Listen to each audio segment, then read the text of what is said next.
باهي معنا مدام نبيها اللي صارت عليك ضجه كبيره الايامات هذه على حكايه الحجاب. لو كانت توضح لنا شنو الحكايه بالضبط؟ والله انا عندي توا لابسه الحجاب عندي بريسك 5 سنين. وعندي عام ونص بالضبط نطلع به في الطياره، نمشي به ونجي، وما صارت لي حتى إشكالية لا من طرف طاقم الطائرة معناتها التقني وإلا من طرف المسافرين بالعكس كلهم فرحانين.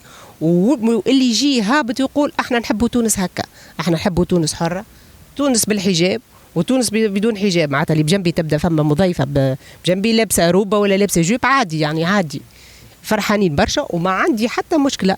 ما صارت لي توا المشكلة كان لو 7 افريل مشكلة على فول تونس امستردام تونس، ولو 21 افريل الفول هذا اللي صارت عليه ضجة كبيرة. اما انا هذا المشكل الثاني اللي صار لي من اللي لبست الحجاب في وسط الطائرة، يعني نمشي به ونجي فرنسا نيس جنيف السعودية الكل يعني نمشي بحجابي. ايش عمل لك الطيار بالضبط؟ يعني قيل انه معناتها نزلك من الطيارة وفضل معناتها الطيارة تغادر معناتها. العمل في وسط الطيارة كان عادي جدا. نطلع الكابتن ما عنده ما قال لي سلام السلام عندنا خدمة، خدمت الطيارة، حضرنا طيارة للإقلاع، ما فما حتى شيء وما قال لي حتى شيء لا نحي لا ما تنحيش. نمشي له نقول له نسكر الباب، يقول لي لا استنى مازال شوية. ومن بعد قال لي اعمل انونس للباساجي معناتها عندنا روتار على خاطر ما خذيناش لوتوريزاسيون. من بعد باش سمعت من الشيف افيون اللي هو ما بيني انا وياه قال لي مدام راهو يظهر لي المشكل انت على الفولار اللي حطيتها فوق راسك. دخلت للكابتن قلت له كابتن فما مشكل. قال لي مدام ايه والله التوني نتاعك ماهيش ريغلومونتير. علاش؟ قلت له كابتن راني خدمت معاك 3 ولا 4 مرات ولا عمرك كلمتني، شنو توا معناتها شنو نعمل؟ نهبط؟ قال لي انا الحق معناتها ما تخدمش معايا بالوهم. قلت له بون فول والسلام عليكم وهبط على روحي. ما فما لا مشكل، لا فما تعطيل طياره حتى للوقت هذاك، ما فما حتى مشكل ما بيني انا والكابتن، يعني ما صار حتى شيء. قالوا انه فما منشور انه يمنع الحجاب في الخطوط التونسيه، هذا صحيح ولا؟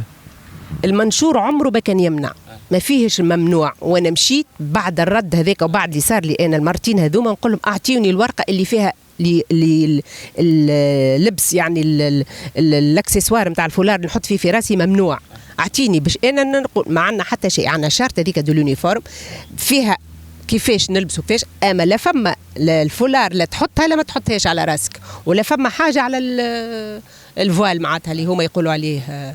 اعداوك فعلا على مجلس التأديب معناتها؟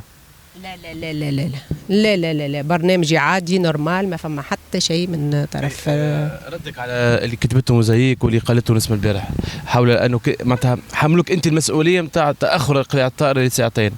عمري ما كنت مسؤوله على تاخير الطياره، وعمرها ما صارت ما بيني انا والكابتن مشكل. ما فما حتى شيء. انا الاخر دقيقه وانا نمشي ونجي يا كابتن نسكر الباب ولا لا، وما قاليش راك عندي مشكل اهبط. كيف مشيت كيف جاني نعاود لكم معناتها جاني لو شاف افيون قال لي راهو يظهر لي مشكل الفولاره. باش انا مشيت للكابتن قلت له شنو فما مشكل؟ قال لي وي مدام. قلت له بالسلامه.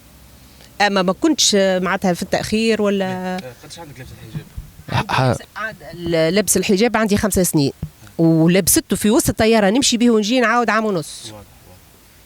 عندك شي رسالة أخيرة عبر الموقع الصديق تحب توجهها للرأي العام التونسي؟ والله يا ربي يسر، احنا مع تونس ومع الحرية ومع حقي في الحجاب ومع الحجاب ومع غير الحجاب. معناتها احنا تونس هكاك نحبوها متنوعة يعني ما فماش الاختلافات هذه ليش وما نسيسوهاش الحكاية، ما فيها حتى ما عندها حتى دخل مع الأحزاب.